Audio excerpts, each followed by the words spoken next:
Is Imam Mahdi about to appear soon? Are we going to live to see the time of Dajjal? Are we living the end of times? These are frequent questions I'm being asked at this moment, especially with the current situation going on in the world. To understand all of this, you have to first understand that the Prophet ﷺ gave us minor signs and he gave us major signs. Okay. Now, major signs, there are 10 of them, starting with Dajjal and then Isa alayhi salam, and then Ya'juj, Ma'juj, and so on. These are 10 major signs. None of the major signs can appear until all the minor signs have appeared.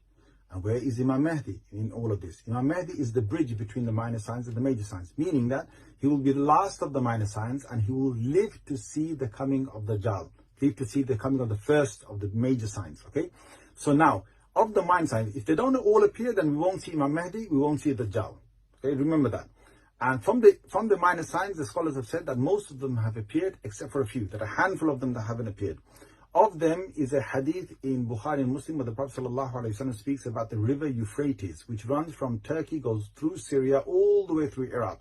That river will recede and it will lead behind it like a mountain full of gold.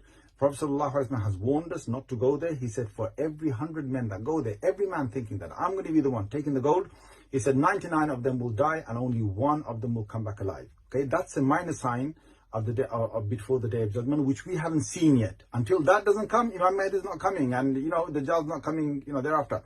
Another sign of the minor signs which hasn't yet appeared is that the Prophet ﷺ speaks about the Jaziratul Arab in Sahih Hadith of Muslim, that the Arabian Peninsula will return back to becoming green and have rivers flowing in it. We haven't seen that yet come, and there are a few others that haven't come.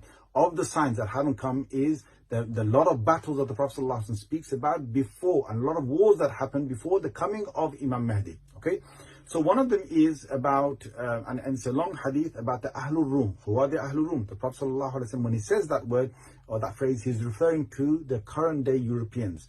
In his time, they were the Roman Empire. In today's time, it's the Europeans and the people who traveled from Europe going to America, because that's how America was founded, and anywhere else from Europe that they went. These are the Ahlul Rum.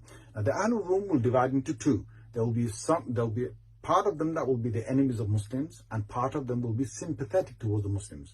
Those who are sympathetic towards the Muslims will join the Muslims together in a war and fight the others who are the enemies of the Muslims. And these battles carry on. Some they will lose, some they will win, and so on, until one day the Ahlul Rum that are sympathetic towards the Muslims, with the Muslims, they win over the others. Okay, they live in peace for a little while, and after that, one day they fall into dispute. The Muslims say that we won this last major war because of the Quran, and the Ahlul Rum say, no, we won it because of the cross. And they have a fight between them now. And in this fight, the Muslims are defeated.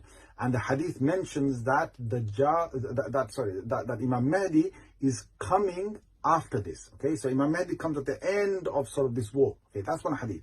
There's another hadith in Abu Dawud, a Sahih hadith, which speaks about the succession of Khalifas. Now, Khalifa is a person who rules the entire Muslim world. We had this for centuries and centuries, from the time of Abu Bakr radiallahu anhu till about 100 years ago. That whole succession, it comes in again. And there are many successive sort of rulers. One last ruler has passed away. A new ruler is supposed to be elected. They are in Sham at the moment. Rasulullah sallallahu alaihi wasallam speaks about Sham in various ahadith.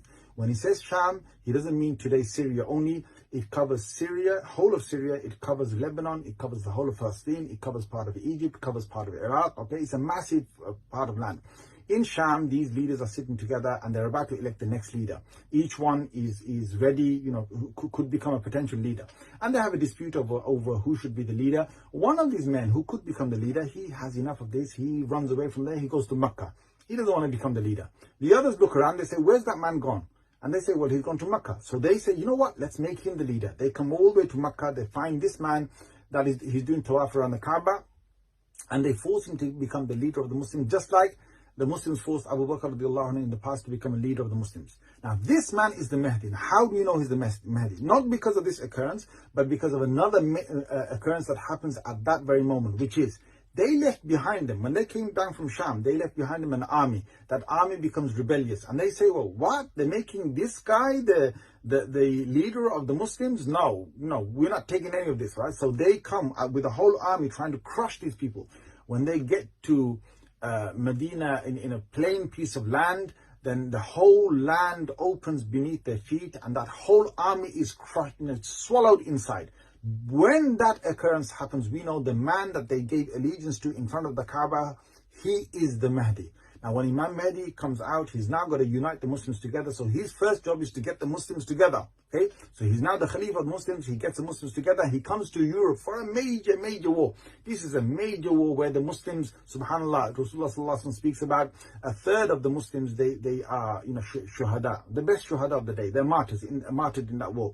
A third of them run away from that war, never to be forgiven again. And a third of them are victorious with Imam Mahdi.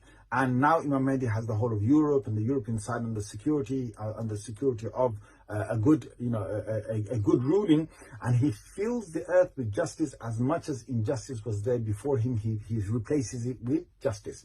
In a hadith, he travels all the way to India, he travels all the way to Persia to bring the Muslims together. Now, he's got his rule there. Now, the key thing here is, when Imam Mahdi has brought, okay, and don't forget, there are a number of wars that have to happen before Imam Mahdi comes. So what's happening in the world is just like a war, but it's not, the war that brings Imam Mahdi about. There are a number of other wars that have to come back, and all the occurrences that I've just talked about now as well.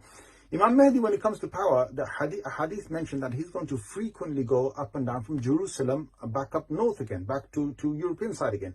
Now, the scholars have said, if that is the case, subhanAllah, it means that Jerusalem will not be under anyone's occupation at that time, except for the Muslims, except for Imam Mahdi. That's one set of scholars. Another set of scholars have said that Dajjal will have his base around the sort of Jerusalem area. Now, there's a whole dispute between the scholars, which is that, what's going to be, whose occupation is Jerusalem going to be in at the time when Imam Mahdi appears and when Dajjal comes about.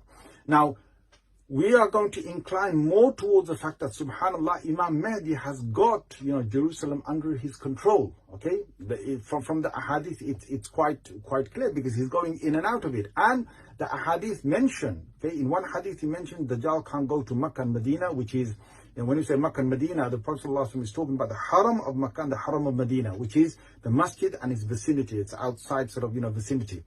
That's in Makkah and Medina. Another hadith in Ahmad mentions 4 places Dajjal can't go into, and it's Makkah, Medina, and Masjid al-Aqsa and Masjid al-Tur. Okay?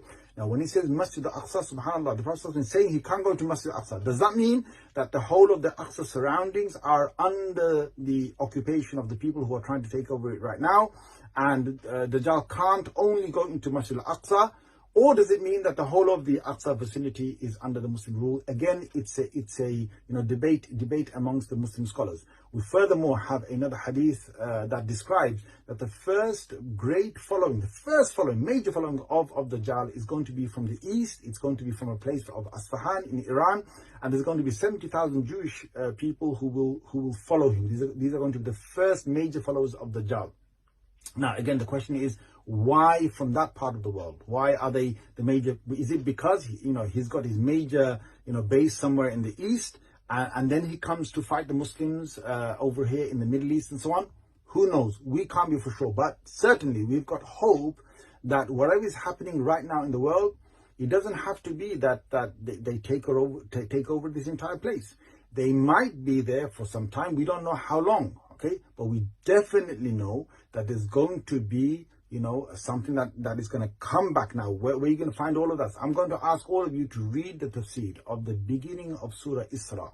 Okay, if you want to know the future of this place of Jerusalem and what's going to happen, well, you look in the Quran, because that's what the Quran came to us for. It came to us to tell us about about things, that the most important things to us. Why did Allah Azza wa Jal dedicate the first, part of Surah Isra talking about, this place, Masjid al-Aqsa, and what's going to happen, and what happened in the past, and what Allah said each time there is a great occupation that happens there, what will be the outcome of that? Allah Azza wa Jal mentioned that in Surah Isra in the beginning. Go and read the tafsir yourself and find out, because there it mentions, whatever is mentioned there of the history is about to repeat itself in the future. Okay, eventually there's going to be no occupation there, because Allah will send His men in there, right? His men in there, and it says that dakhaluhu, they will enter the masjid, as they entered beforehand. Does that mean, again, that the whole thing is occupied by the people who are trying to take over right now? It could be, yes, it could be very much so that they actually take over the entire place. It could also be that all this happens and, we're gone, later on Imam Mahdi comes, he takes, he's already in control over that, and Dajjal doesn't have his base there. It could be either way. Anyway, food for thought.